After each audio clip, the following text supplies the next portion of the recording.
Attention, attention. The live broadcast you have tuned into is a pre-recorded episode of the Dudes and Beer podcast.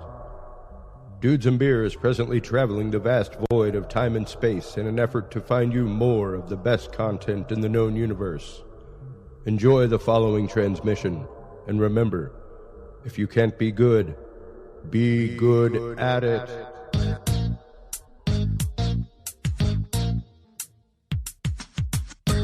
Grab your beverages and turn up your interweb. Solving the world's problems 12 ounces at a time. It's Dudes and Beer.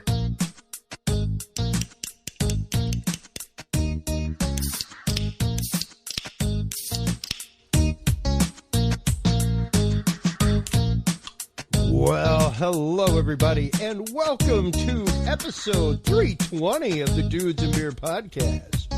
Chris Jordan, your host here, coming at you, well, still live from Austin, Texas, because the world has not fully rebooted from the Rona yet, everybody. But it's slowly coming back to life. We have dropped mask mandates here in Texas. Things have been going pretty well with that so far. Our guest tonight, speaking of the spiritual path, is Barbara DeLong. She is the author of Whispers of Spiritual Wisdom. We will be talking to her about the world of the spiritual empath, what a spiritual empath is, what empathy itself is. We talk about this concept so much on this show, but how that intones into the world around us every day, what brings us to a point of empathy, and maybe how we can learn a little bit of empathy from all of this horrible situation known as coronavirus, and actively kind of flip it on its head and turn it into a positive despite all the death and destruction that has come from it. So we will be getting into that and so much more right after this message from our sponsor, Podcast Cadet. Have you considered starting a podcast? Looking for a way to make your business a voice of authority in an industry? Then Podcast Cadet is the solution for you. Whether starting a podcast for yourself, your brand, business, school, church, or just plain fun, Podcast Cadet is here to help you navigate the waters of the podcast industry. Specializing in one-on-one consultation and training with industry professionals in fields ranging from podcast technology and editing to distribution, monetization, and even social media strategies. Podcast Cadet tailors their services to the specific needs of you and your podcast. Do you already have a podcast and trying to find ways to engage and grow your audience? Sign up for your Podcast Cadet audit today and let us help you explore new and exciting ways to leverage your content and elevate your podcast brand to whole new levels. From consultational workshops to affordable podcast production and maintenance packages, Podcast Cadet is your one-stop shop for everything podcast related on the internet. Visit podcastcadet.com today to sign up for your consultation or training. That website again is podcastcadet.com. That is right, folks. Podcastcadet.com is the website. Dudes20 is the code that you want to use to save 20% off on your way out the door.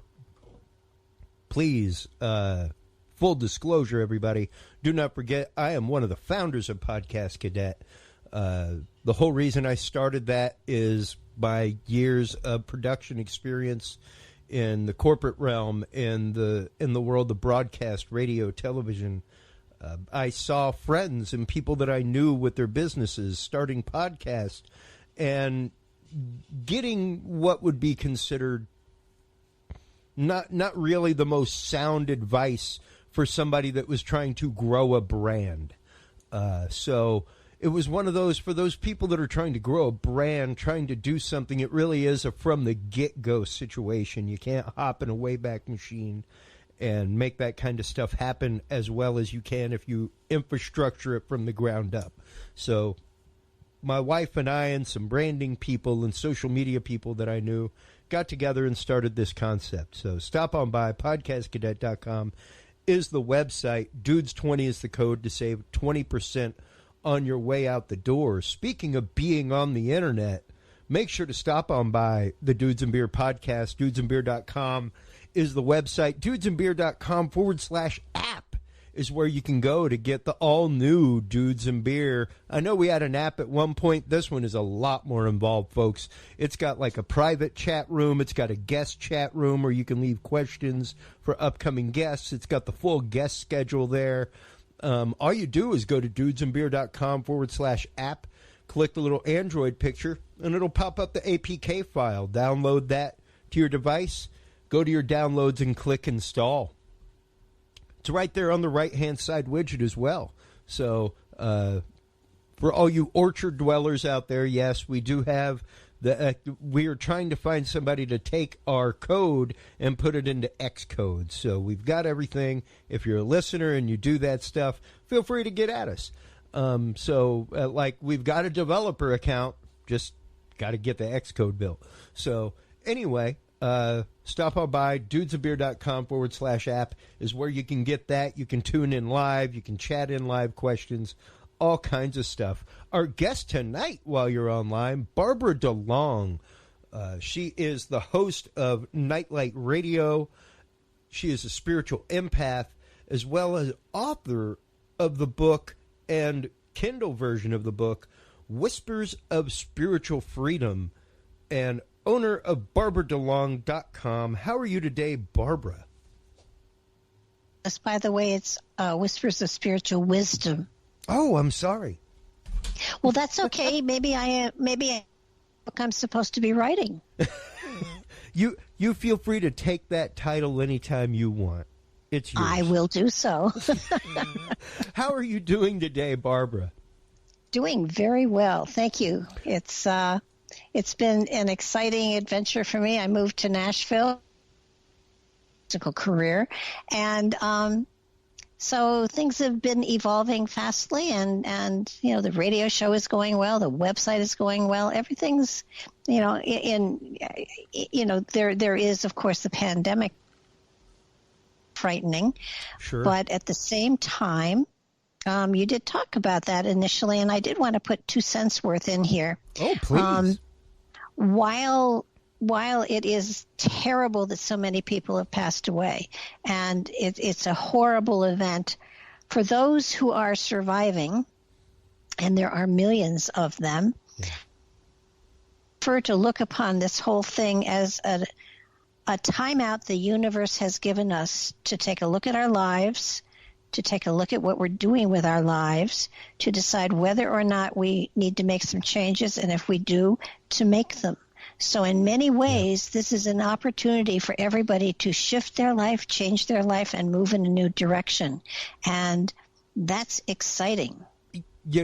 Barbara, that is something that I have been preaching on this show since it started. And I am one of those people. I said that as opposed to world-shaking events, which I'm 45, I've seen a few, follow the Berlin Wall, things that literally changed the way that the world operated.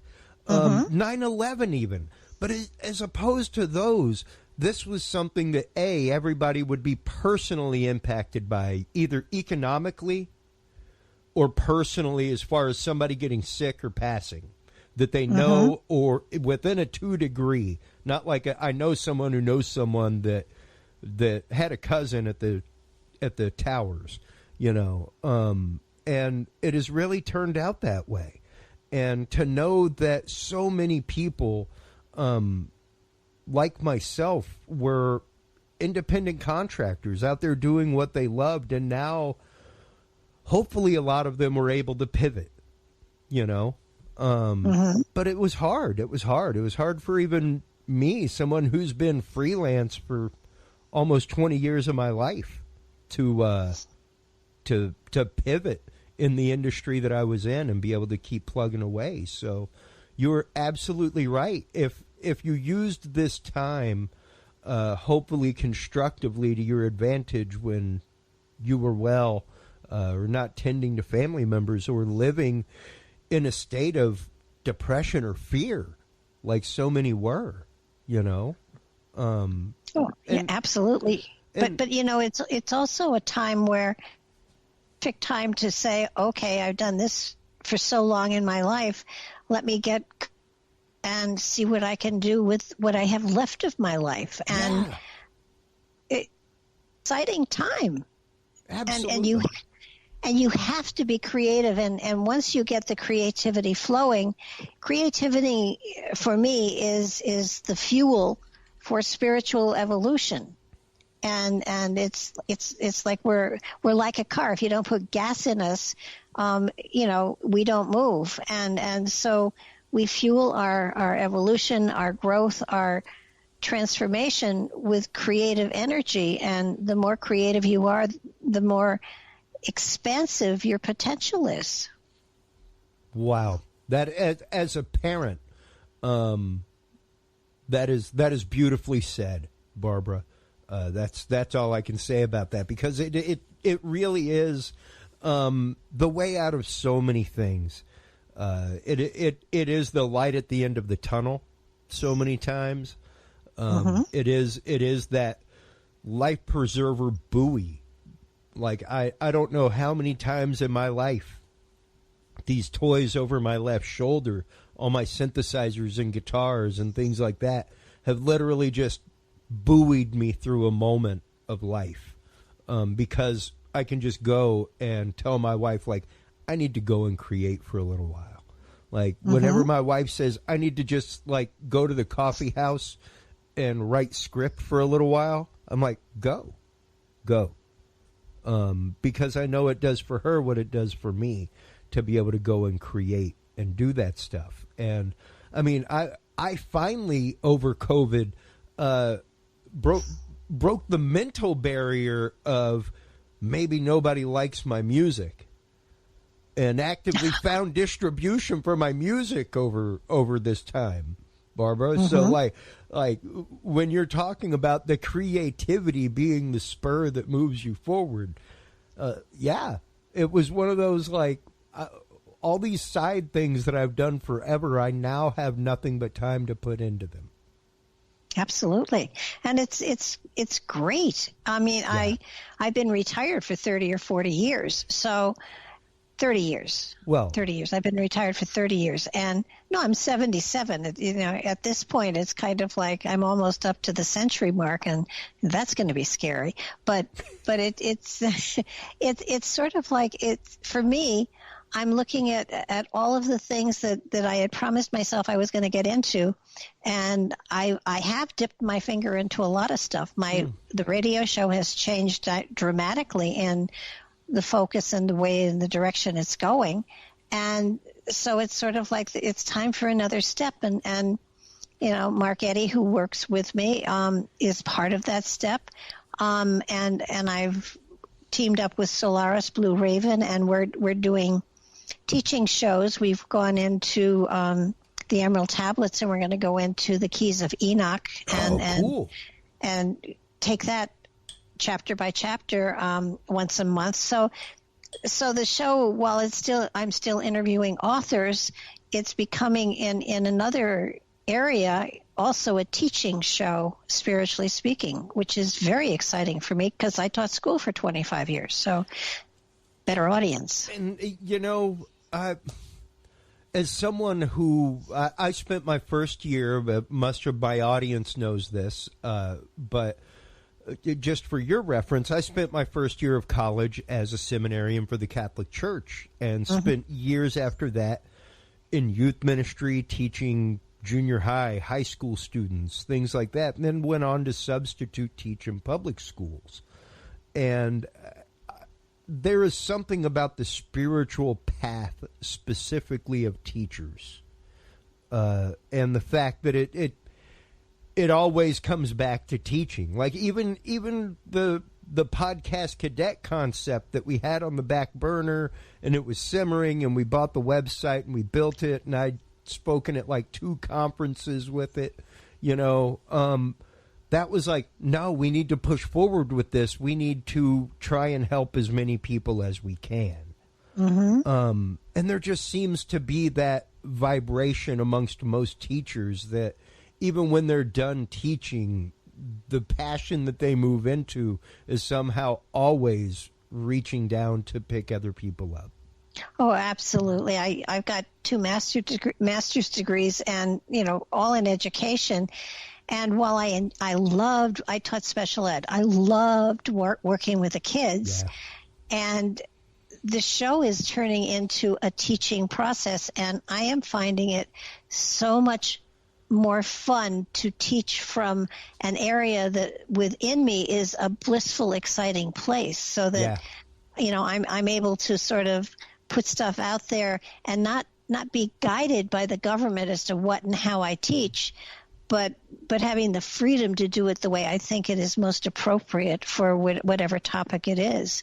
And this has been, just magical for me the last 30, 40 years. So that is so fantastic and beautiful to hear that, because even, sometimes I even needed to check. The people always thought that I would be blowing smoke up their rear whenever I would tell them on site that, like, hey, man, I just get paid to play with people's expensive toys. Like, I don't understand how anybody can be a curmudgeon in my industry. And there are a lot of salty sound guys out there. You know them, guys. You friends of mine that are listening. Some of y'all are the salty sound guy.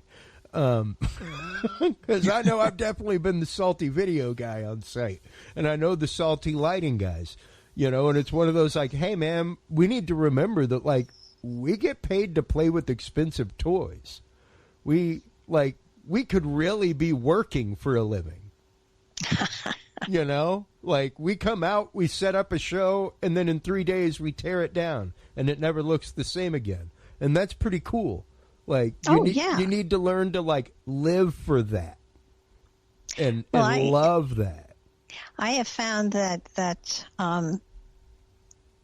with all of the authors that I work with, I'm learning from all of them because I read the book of whatever author I am interviewing. Yeah. I mean, I've never done a cold interview, and I never intend to, and so I'm learning constantly, and in my learning, I'm sharing that with the audience that's listening, so that it's my way of, I mean, it's just, in a way, it's a little selfish because I'm having such a good time. And somebody said, do you ever check with your audience? And I said, there's a big audience. I know that. So they must be enjoying it too. And if they're not, they can always turn and go to another podcast as far as that goes. But sure, it's for me, it's a blissful experience. It's a joy to do. And when you're reading at least one book a week, your mind does not go soft. And you are constantly changing your own philosophy. Somebody asked me a long time ago, what did my followers, and that's with air quotes, think about, how I was changing the protocol with which I was doing the show. And I said, well, first of all, my, quote, followers, I said, if anybody is following me, I'm horrified because I really don't know where I'm going, but I'm having a delicious time going there. Right. That's what I say too. The day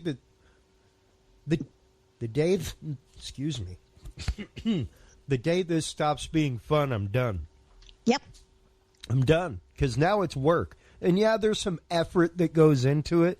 There's some effort that goes into my music too, but I don't toil over it. It's not like when I'm on job site and I'm in a state of cat-like readiness just in case something fails or just in case the client has to be pleased, has to be tended to. Like, hey, we have a pop-up. We need 3 speakers and a microphone over in room 22A. Oh, okay. Things like that. That's work. This is not work. Doing this show, even the production behind it and the prep behind it, it's not work. I would be reading these things anyway. Well, yeah, like totally.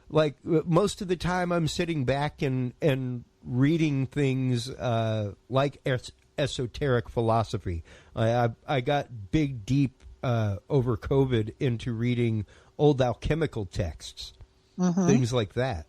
And I love it. I love instruction manuals. That's probably why philosophy is much more my bag than nonfiction. So reading books like yours, going into things like Whispers of Spiritual Wisdom is fun for me. And like you said, I don't like going into cold interviews. I normally, now granted, I'm not a fast reader. I'm a repetitive reader, where frequently I'll go back and reread a page immediately. But I try to read at least through chapter 3 of everybody's book before they come on the show. That way I have a good understanding of hopefully the basis of what they're talking about that evening. Between that and the typical Google stalking that I do for every guest, where it's like, let me go through every page of their website. Let me start reading other things about them. Things like that, that I just did as an on-air producer, you know, which is just the background research to begin with. So, oh yeah, I mean, anybody that reads even parts of my website understands what I'm about. Yeah. So, well, and let's start getting into that a little bit. Exactly what you're about, and what is empathy to begin with, before we get into what is a spiritual empath, and what brought Barbara down this path of being a spiritual, because it really is something that you have to kind of accept, you know. It's a hard task to have in life, to be the one that can walk into a room and just be like, oh, that guy, he's the one that needs the help. Well, an empath is, to be empathetic is to understand the pain or joy that someone else is feeling, and not only feel it, but understand where it came from. And a spiritual empath takes it even deeper as to what that spirit is working on, where that spirit is focused on growing, although that may not be where the intellect of the person thinks they should be going. So it sort of does change greatly how one approaches things. Now, you know, I have performed as a psychic, as a medium, as you know, also, well, a spiritual minister. I served in the pulpit for 5 years. Oh, wow. So that you know, there's a lot of different concepts that go into what makes me a spiritual empath. I like to describe myself as a bridge walker, in that I walk the bridge between the here and the cosmic other side, so that I can touch into those energetics and bring them into this reality to help a person understand their purpose and their direction, and how better for them to deal with whatever comes their way. And that is, like I said, a big responsibility to take on. Even as a psychologist or a therapist to begin with, that's a big one to take on. But when you come to spiritual empathy, how does that come to? Is that a situation that comes to affect you to a point as well? If I'm working with somebody else, you mean? Yeah. No, I'm absolutely able to stay balanced and neutral, so that if somebody's spirit and you know, let's start first with there is body, mind, and spirit in all of us. Okay. And the body is, of course, the physical. The mind is the soul, the mind for this lifetime. And the spirit is that eternal part of us that moves on lifetime to lifetime to lifetime. So that when you're tapping into somebody's spiritual energy, you're going with what spirit is working on at this point in time, what challenges spirit is putting in front of you. And even though you may think it's not fair and it's harsh and it's cruel, helping you to understand the growth that you're going to have once you get through it, and that you are never given anything that you can't get through. So it's a counseling job. It helps. Basically, what I do is help people to take control of their own life, because that's not my responsibility. Yeah. So, I help them find the strength they carry within and say, go get them. Yeah. And that is amazing to know that there are still people like you out there. I know that especially the realm of spiritual coach has come into play a lot in recent society. How long have you been on the path of being a spiritual empath, being a spiritual coach, so to speak? Because you were saying that you did ministry previously, things like that. So you've obviously been on that spiritual path for a long time. Like I said earlier, even teaching has its own realm of spirituality to it. If over 50 years. Wow. And the coolest part of it is, which is going to sound strange, everybody finds their doorway, their portal to this particular type of trip. It's different for everyone. But what changed my reality, what shifted my consciousness, what made me know that there was more out there than just this own physical reality was when a UFO landed on my campus and I saw it. And in the 60s. And it was, during that time when J. Allen Hynek was in Michigan. I went to school in Michigan. He was out there calling everything swamp gas. And the incident that I was at, that it landed on my campus, and when it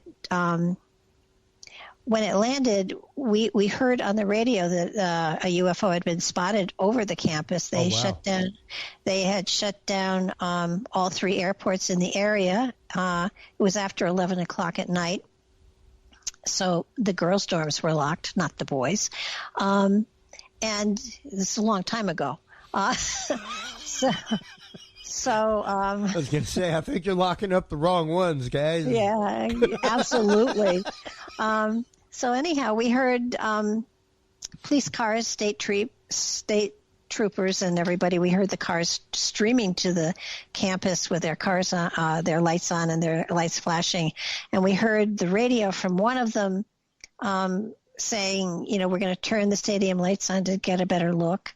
And we saw between my dorm and the baseball field was a building, and we saw the glow in the sky as the lights went on, and then I saw this saucer lift up, and it swooped over my dorm. And the phrase I use all the time is, if it had a VIN number, I would have seen it. Wow. And it felt like it hovered there for a moment. It was probably microseconds, and then it went, and it was gone. There was no air displacement. There was no sound. There was no nothing. And what fascinated me was that there were a lot of us there. Several of the girls were just hysterical on the floor. Several were hiding in closets. Others were screaming. Others saw nothing. And there I was wanting a ride. And it it just, and later on, much later, I met an author who published a book called In Focus, and that stated it was on all authenticated cases of UFOs, and mine was one of them. And I kind of wanted to, buy a ton of the books and just slap them on everybody's desk that had for 20, 30 years, said to me, well, how much did you have to drink? And, all of that. Sure. When the news came on again at midnight, there was no mention of it. There was no mention of it in the newspapers. There was no mention of it anywhere. And I later learned that it was reported in a couple places, but as far as we could tell, it was life as usual, and there was no UFO. And so I was teased beyond belief. But it has been validated since then, and that's what triggered something in me, like I was being invited to look beyond the physical reality that we're now in. Wow. And that's what started me. Yeah. And I love hearing people's personal stories of that, because it really is one of the most personal stories that you can get, is that story of that first moment of spiritual awakening, that first moment, not necessarily, and that's not to say like, quote, religious awakening, folks, because like we say on this show regularly, there is a difference between religion and spirituality. Big difference. Religion is what you do in a building a few hours a week with people of like mind. Spirituality is how you carry that teaching into the world around you every day. So when you start to realize that your actions ripple like through the universe, that connections happen for reasons. Oh yeah. And when moments like this happen, where it's interesting, because most people can explain in detail, but not actively explain the feeling of an experience such as that. Kind of like the astronauts on the moon, where they can remember carrying out scientific experiments, things like that. But when you start to ask them, like, profoundly, what was it like to be on the moon? Most of the time it's just a response of like, yeah, we had to go to the moon, and because they're just kind of like with blinders on in that moment, and it's like, whenever people are like, how come the image is always shaky of a Bigfoot or a UFO, things like that, it's like, you realize, adrenaline would be crazy cranked. Oh, yeah. Whenever something like that happens, whenever you're in a visceral experience like that. Not only that, but because of that, those things get particularly burned into your mind. Oh, yeah, and I can relate it to in Close Encounters of a Third Kind at the very end, where they shove Dreyfus into the line, and so people are saying, why is he going, and the Frenchman says, because he was invited.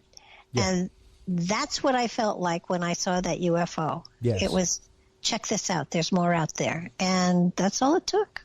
Wow. And that was the beginning of your rabbit hole in life, that has led you down the spiritual journey to become the empath, the author, the spiritual director that you are now. Mm-hmm. Wow. And that, now that I'm thinking of it, it's almost 60 years ago. So, wow. It's but it seems like yesterday. Yeah. Yeah, and I mean, I know I say it on this show a lot, folks. The whole reason that I love having people like you on that have had these kind of experiences, people like Sev Talk, who speaks with interdimensional beings, things like, I was called to the seminary, and when I say that, it wasn't like a yearning to possibly explore. Like, I had a moment in church present with like 1,000 other people that was unique amongst those 1,000 people.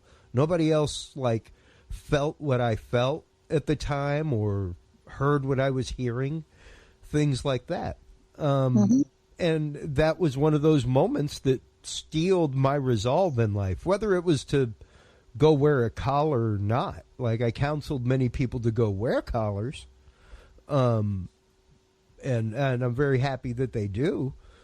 It was not my path, but my path was still to teach people and to help guide people in the light of truth, like capital T truth, Well, yeah, I have a a relative who is a fundamental Christian, and always, because I have a Judeo-Christian background, keeps saying, well, why haven't you been saved? Why haven't you, taken the plunge, so to speak? And I say to him, somebody has to always go look for the stragglers. That's right. That's right. And so I absolutely honor people making that choice. It's just not mine. And because I believe, more cosmically oriented, the dogma of a church or an organized religion is limiting. So therefore, I don't like to call the source of all creation God, because to me that's limiting. Yeah. But we're talking about the same person. Sure. Or consciousness. I'd rather call it consciousness than person. But prime mover even. Sure. Yeah. We can go straight Aristotelian on it. And I think that I kind of split off on my own with a lot of people who say our spirits are here and the point of our spiritual evolution is to rejoin with the source. And I don't believe that. I think our spirit is on a journey of creation, and the purpose of our journey is to become a source, not to merge with what created us. That's right. So, yeah.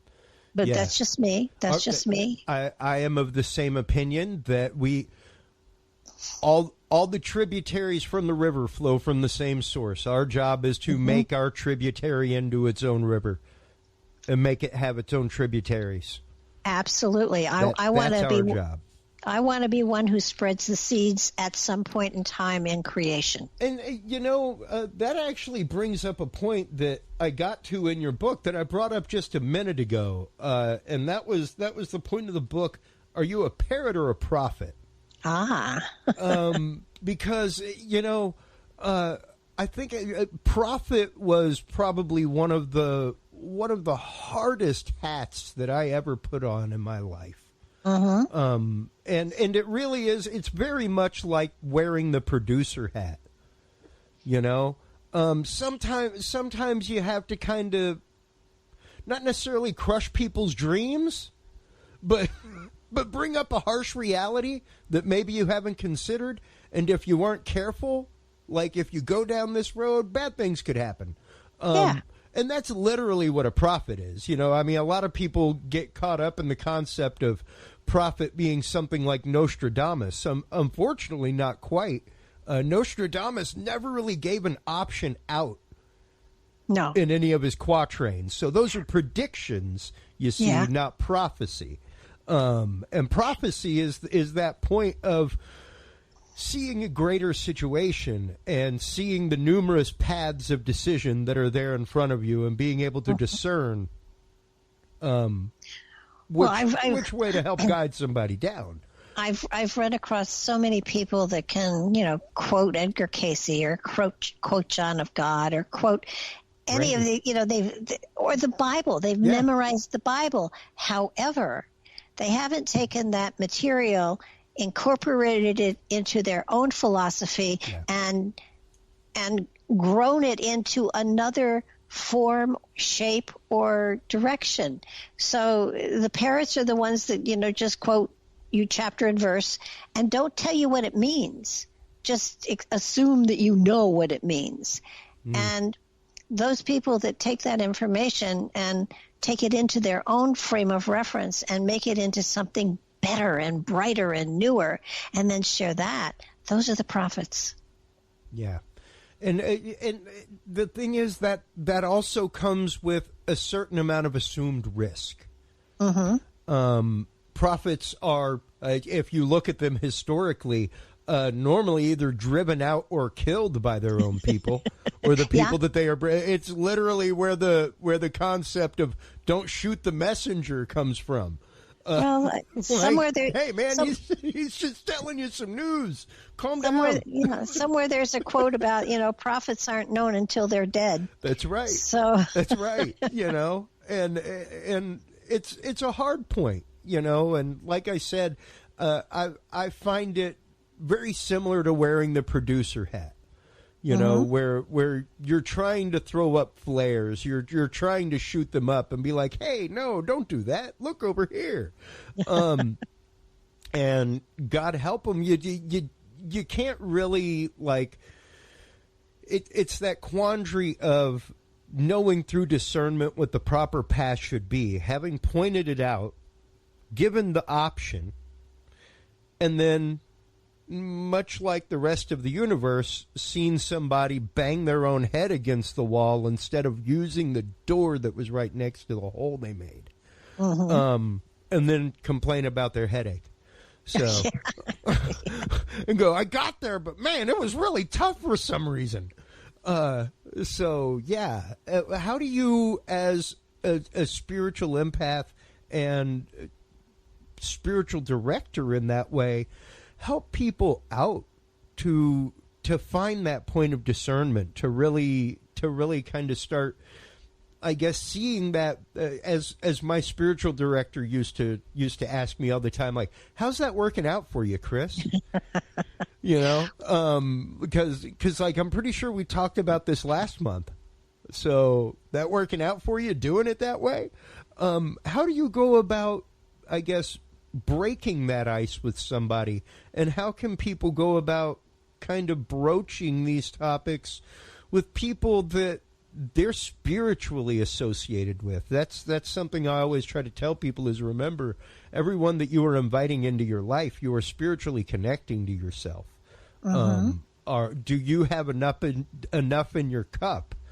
Is your cup overflowing enough to be able to help fill theirs if necessary? Well, in my opinion, and just my opinion, Same.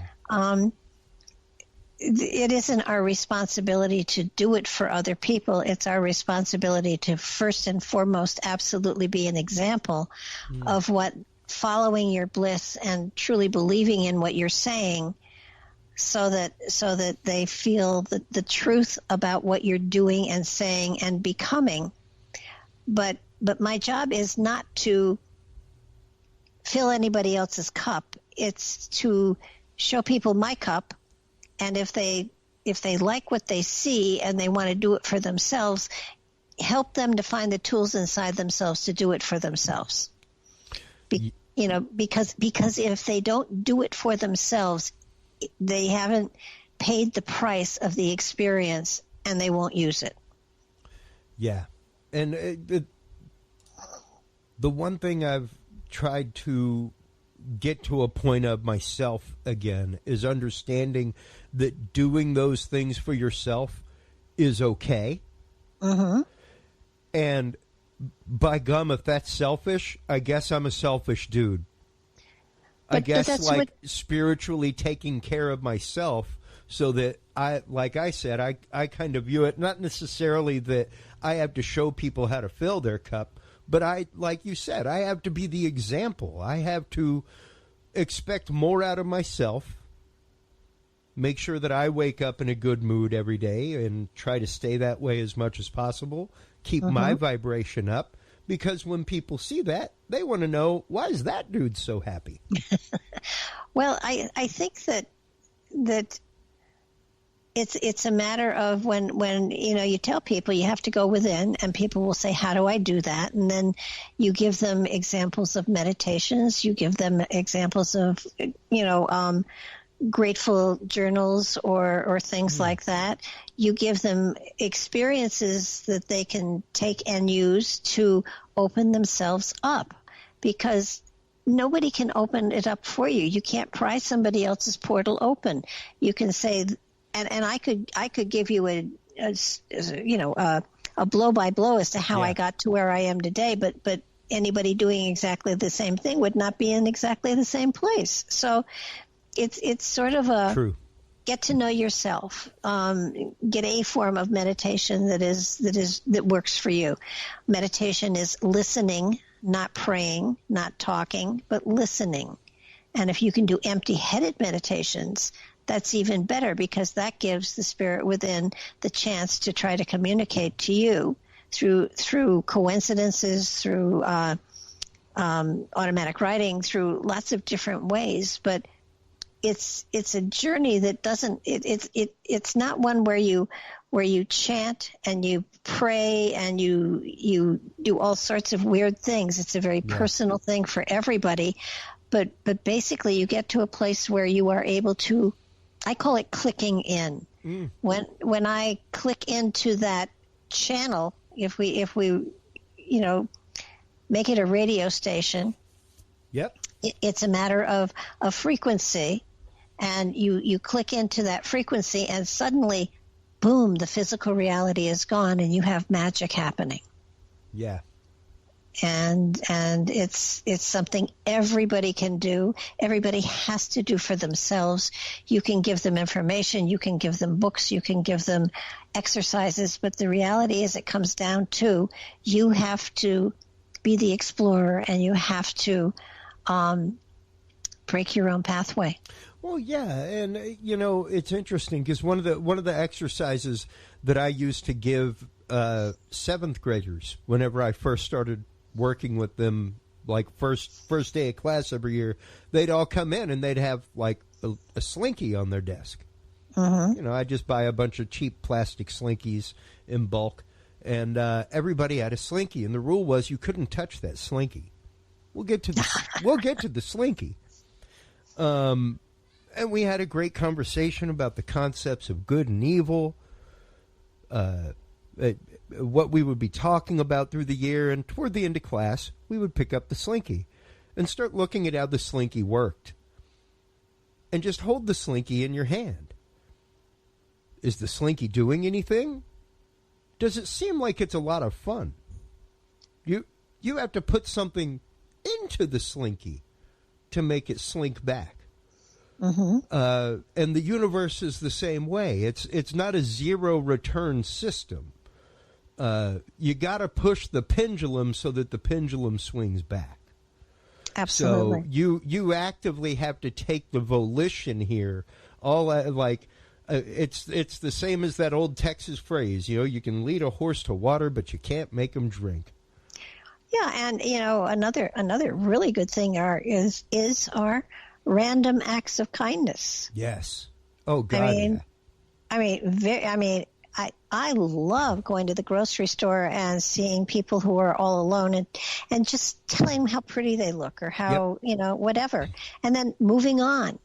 And, when you know that person is smiling, it's so cool. And you know that they're going to have a better day because of it. Yeah. I years ago, Barbara, was admittedly a depressive child in junior high, things like that. I'd lost my grandfather. He was very, very close to me. And I was one of the many kids that was chosen to go be a part of this pilot program that was basically like a reach out into the community program. They saw that I was somebody that was good at listening to people, that I cared about kids of all ranks and classes in my class, things like that I had friends through the whole spectrum. And it was interesting because one of the things that we learned was to compliment people 3 times a day. Doesn't matter where you are, even at home. Compliment my kid once or twice a day, compliment my wife once or twice a day. But that is literally giving somebody what may be the only moment of positivity in their entire day. And to think about that, like you said, to find somebody randomly in the grocery store and just be like, hey, I like that shirt. That's it. That's all it takes. Absolutely. It doesn't have to be anything crazy. And even in the same concept, trying to kind of wake up and think about something that you were blessed with that day or that you had the opportunity to do that day. Really kind of trying to, I guess nowadays it would really just be that mindfulness exercise that so many people are turning to. Absolutely. And it's that simple because it makes your day brighter, and we create our reality by our perception of it. And if your perception is, oh, this is a dump, then yeah, it's a dump. And, but I find that I have for years now, anytime anybody asks me how I am, I'm always fantastic. Yep. Even if I'm not, I couldn't be better. And the more you put that positive spin on everything, I mean, don't be obnoxious about it. Sure. But it changes the way you're looking at your reality. There's a greater sense of joy within you, and once you have joy within you, then again, magic happens. Yeah. And even I had a club owner at one point early in my rock and roll career, mixing as a live engineer, who asked me, like, man, how come no matter what happens, you have a positive spin about it? What is that about? Can't you just accept the fact that crap just happened? And I'm like, oh no, I fully accept the fact that crap just happened. There is nothing that I can do about the crap happening. Like I said at the beginning of the show, my Wayback Machine goes 30 seconds either direction. That's all I got. So I'm sorry I can't go back and fix the past, but what I can do is you learn, even from this failure, what to not do next time, or how we can make it better next time we come up against the same situation. And exactly. to not see the positive is my fault. Like, the world's thrown all the negative at me. Like, I got no problem seeing the negative. The challenge to me is to try and see a positive, to try and see a growth opportunity for myself. Mm-hmm. And that really is a challenge, and it takes a certain something to kind of start flipping that script, so to speak. Oh yeah. Because even when I worked in the media, it didn't matter if it was the mainstream media for local news that I worked at, or the alternative media that I worked at, where quite literally the shtick was to read actual news stories, put them through the lens of history, and then extrapolate to the worst case scenario. You take that last part out, pretty cool, informative show. Sure. A lot of the basis of this show. Let's see what's happened in history with these things and what we can do about it now to maybe avoid that or make the situation better. Like a prophet. Or you can live like a fearmonger and make money off of the fact that you are feeding into a negative system, and just feeding that nether void of negativity that is out there and just looming. Well, constantly. yeah, and there are times when in my life things have fallen apart like crazy, sure. and I normally will sit back and say, my goodness, I have created one of the better challenges of all time. Now let's roll up our sleeves and see how I get out of this creatively. Yeah. And I know my mother used to say, what are you doing? And I said, well, I think it's pretty funny that suddenly all my money is gone and I'm, homeless. And she said, aren't you upset? And I said, well, it is a challenge, but, I said, I'm living with you, so I'm really not homeless. And, right. And all right, so everything fell apart, but that means I can build it better, and I can build it, greater the next time. And maybe I won't have a few of the flaws that were in the first part of my life that caused it to tumble down and say, start again, sweetheart. So, yeah. And point where she would catch me in one of those moods, and she said, what are we rebuilding? And I would tell her, and we'd sit down and we'd brainstorm how I could have done better in a different situation, and how that one will never happen again. And that was always the basis of every sermon I gave in the Spiritualist Church. I That's get great. go. I'm not qualified to preach at you, but I am qualified to tell you about the mistakes I've made and what I learned and how I changed my behavior from that one. And I said, once you understand what the lesson was and how I screwed up, then you will have to find other places to screw up your life because you'll know this one doesn't work. Yeah, you will see the flares popping in the air because I told you what to look for. And it's interesting that you say that, because that was one of the last lessons that I used to teach to the seniors in high school that I taught. I had a nickname in college, Barbara, that sticks with me to this day. My wife went to the same college as me and literally did not know that my name was Chris Jordan until we met on Facebook. And she was like, "Oh, you're Waldo." And I was like, "Yep." Because I was so rarely seen at class, but people who knew who I was. And my semester in Rome, one of the most formative times in my life. I probably grew more spiritually during that semester of my life than any point afterward, at least as far as rapid, deep spiritual growth. And I got a .08 that semester because I was living, Barbara. LIVIN every day. And the joke that I would tell them, honestly, was this is a blood alcohol content. This is not a GPA. That is a .08. Like, do the math. I got a grade for existing in A class. That's what a .08 represents. So, wow. And it was literally that cautionary tale of, watch out, do what you're going to do. I'm not your daddy. I'm not here to tell you what to do. I'm just here to show you that you can do better than this. And you should expect better than this of yourself in life.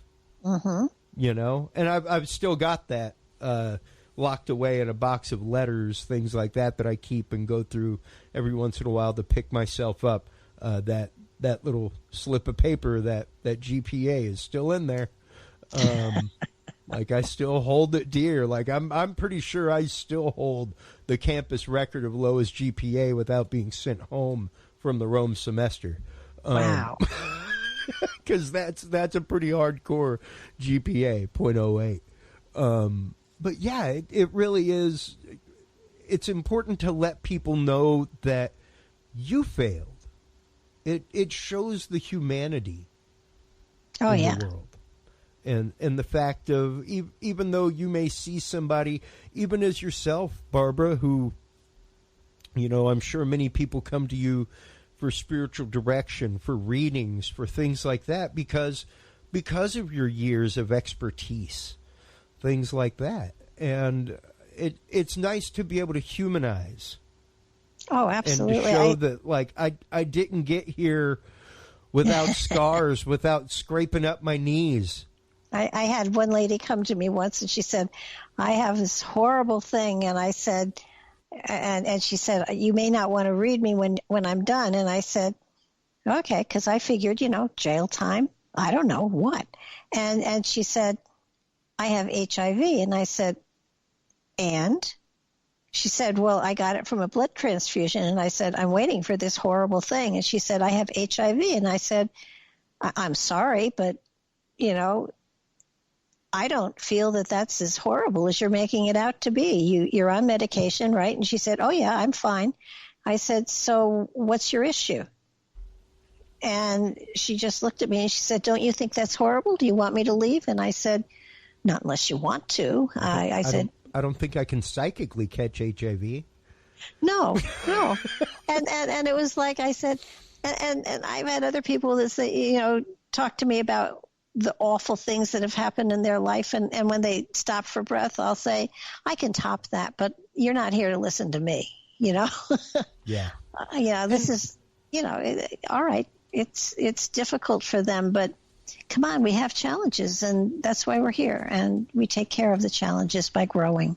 Well, and I think a lot of that is, A, beautifully said, Barbara. B, I think, like just to loop back to the beginning of our conversation, it is something that we have to accept from ourselves. And in this last little segment here, I know that we've been right at an hour, but I'd like to take a minute or two for those people out there that perhaps like me, people just saw me as a confessor. One of my very good friends from college to this day still tells the story of how we met out in the woods at a keg party, and she just literally told me everything about her life. And she was like, I have no idea why I did that. Like, it's not what I do. I'm one of the most private people in the world. It was just, we were talking, and I just got this feeling that I could trust you. And everything just came out. And I was like, yeah, that's cool. Happens a lot. That's cool. So when people see that, when people kind of recognize that in themselves, what would be your advice for them to maybe start going down that path if that is something that they so choose? Because it really is, like I said, something that you need to make the conscious decision that is what you're going to do. I mean, God willing, capital G, universe, God willing, we're all out there trying to do the best for everybody around us. I think that that everybody has a calling, and it doesn't mean they have to serve in an official position. And that sometimes people minister just by living their lives as they would want others to, as they feel is the most appropriate for them. It's a personal choice, and not everybody is meant to be the one that gets all of the stuff dumped in their laps. But as an individual, the very greatest gift you can give to another human being, the greatest gift, bar none, is your time. Yes. And if you listen, and don't even make a comment, because lots of people just need to talk. If you listen and your attention is 100% with them, that's the best gift you can give. Amen. I had to give you the soft applause underneath that, because good God, yes.